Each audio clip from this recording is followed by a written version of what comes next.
Do you like the idea of scaling up your book sales through Amazon ads? In this video, you will learn the exact system you can use to create profitable Amazon book ads that drive readers to your books on autopilot. Let's get into it.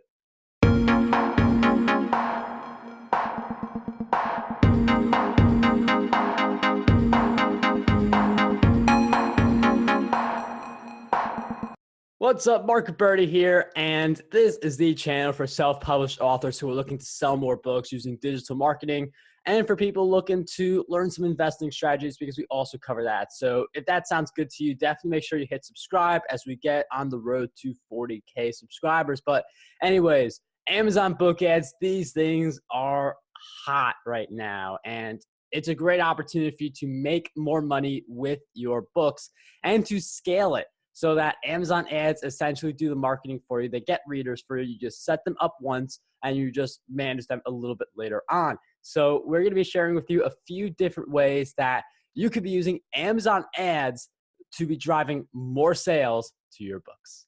The first thing you wanna do is to create ads based on keywords that make sense, because there are so many different keywords for us to choose from, and even ones that can seem to make sense may not be the best fit. So what I recommend everyone does when choosing their keywords is to focus on three different things. You want to focus on, obviously, books related to your niche, but you want to focus more on authors, new releases, which new releases is actually pretty underrated because they're new books that are out that are doing very well that people just don't think to rank for just yet. So you could kind of catch the wave of momentum of a new release that performs well. So authors, new releases, and if your book has made some sales, you will have the also bought section on Amazon, so you can see what are people also buying in addition to your book. And that's a great place to look for book titles and keywords that you put in your Amazon ads in order to get more sales for your books. Now, I know that for a lot of Amazon ads, it can take a while to gather all these new releases, these author names, these books that are in your also bought section. So one of the things that I do for my books and I recommend is use something like Publisher Rocket, which you put one keyword in. So like the release, like the new book release that's coming out, you put the title of that book in, and Publisher Rocket will give you like over 100 keywords in a matter of seconds that you can then copy paste, put into the Amazon dashboard when you are creating your ads. So Publisher Rocket, the link to that will be in the description, but it is my top tool for creating Amazon ads in a few minutes instead of a few hours. The second thing you really have to do with your Amazon books to be successful with Amazon book ads is to really set them up for success. So that means doing things like getting reviews for your books and writing a great description. The reviews are going to be one of the most important parts of your book because people use that social proof indicator to determine if your book is good or not. Now, there are going to be some people, especially as you write more books and build your platform, where they see your name, they see your past work, they know it's good. But for someone who has no idea who you are, reviews are a really big indicator of how much your work is worth. It's just the way it is. People love that social proof. So one of the things you could do right away is to just start asking friends to review your book. I mean, that's just low-hanging fruit. You can get more advanced with this approach by sending copies of your book to people who will review it. You can look on places like Amazon, Audible, Goodreads, see who has been reviewing books in your niche. Try to reach out to these people. Sometimes they give you an email address you could reach out. Sometimes no. It just depends on what that reviewer felt like doing. Did they make themselves easily accessible or not? So you want to find enough reviewers who are easily accessible, get them to review your book. And obviously, the more reviews you have, the better. Like 5 is the first big milestone, then 10, then you get to 20. And then there comes a point where the Amazon book ads will be making you enough sales so that the reviews come organically. But you do have to start by asking for a lot of reviews, and then you build up from there, and then the reviews eventually come organically. Another really important part about the whole optimizing the experience of your book so that people are more likely to buy when they see it is that great description. Now, you do want to optimize it for SEO.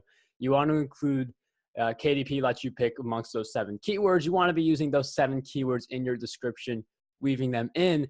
But the ideal description is getting people to imagine that the transformation is always taking place. So in a lot of my descriptions, I actually start with the word imagine. So it's like, imagine if podcasting is your full time. Imagine if you are booking incredible people, you are getting a steady stream of clients.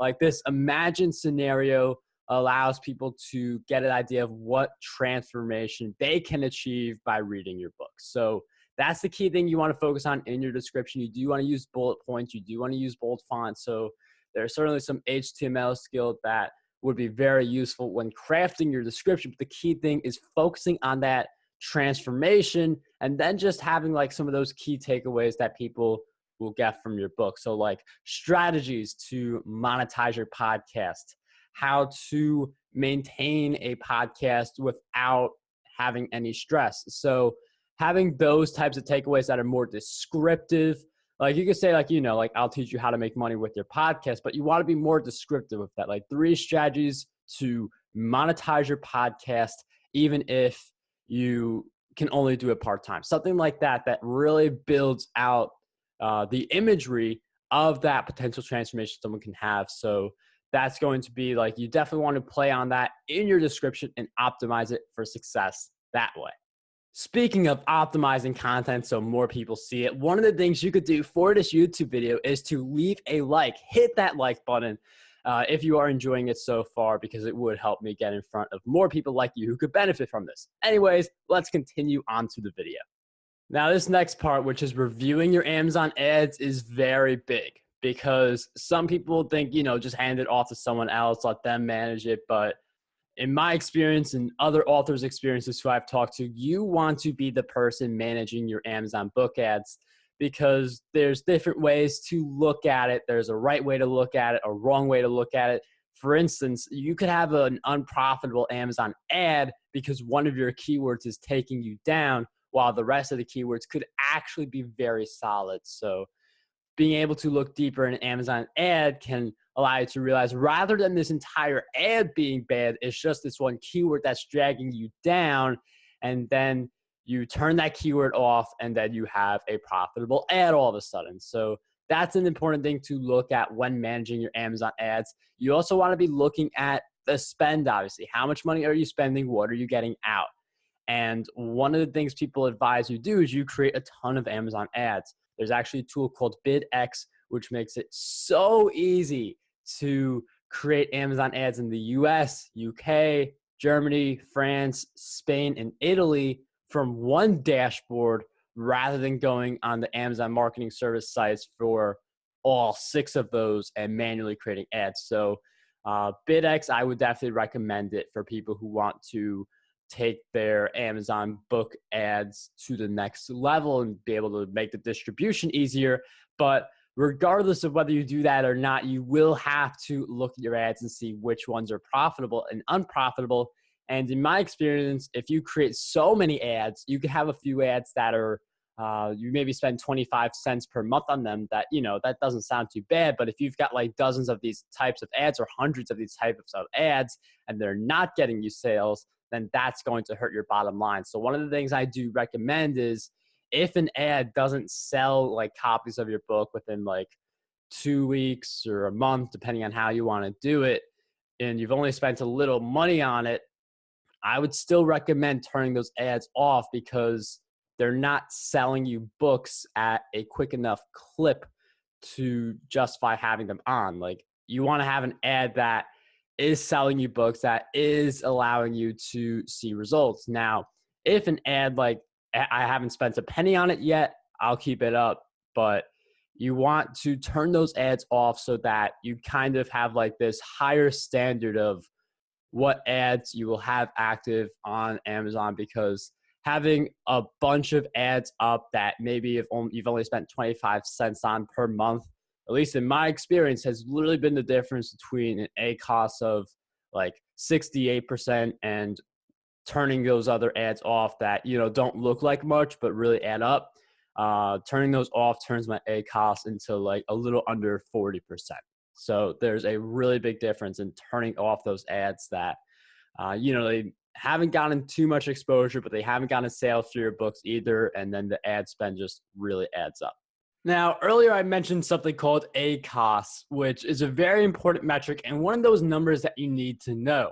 So for ACoS, you generally want to have it at 70%, the very maximum, which is pretty much the average cost of a sale. Like if you have to spend like 70% of your book's price to make a sale. So for instance, a $3 book, you spend like $2 and like 4 cents, something like that. That's around 70% ACoS. And the reason that I say 70% is because for a Kindle book, you only get 70% of the commission, which means if you have something that is 100% ACoS, so for instance, you spend $3, you make $3, that's just gross. Amazon doesn't factor in through their advertising system that, oh, Amazon's going to take a 30% cut from your Kindle sales. And this is even more different with the paperback sales, where depending on how many pages you have, what you price your paperback at, you will need less. You need your ACoS to be less than 70% in that scenario. So it's really important for you to know your numbers. What is an ACoS that is acceptable to you, that is profitable? For me, I always like to go for something under 60% ACoS, which is why when I see these different ads at the bottom that I'm not spending much money on them, but they all add up and they all hurt my ACoS, I'm going to trim those ads down. Now, I'm someone who runs hundreds of Amazon ads, and that is something that a bunch of authors do with this system, which is why, if you have like 50 ads that, you're not spending much money, but you're not making sales either, those are ones that you should be cutting after 2 to 4 weeks because, they're not profitable and they are hurting your overall performance on your account. So just knowing your numbers is really important with Amazon Book Ads.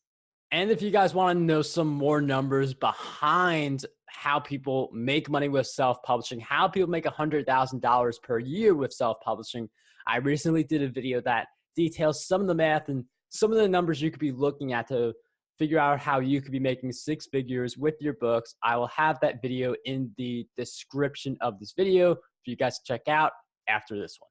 I would love to hear from you in the comments which of these insights really resonated with you the most, and if you have any tips for people who are starting up their own Amazon Book Ads. And if you guys are new to the channel, definitely make sure you subscribe. We are on the way to 4,000 subscribers and plenty more from there. But anyways, dream big, achieve greatness, unlock your potential today. I'll see you in the next video.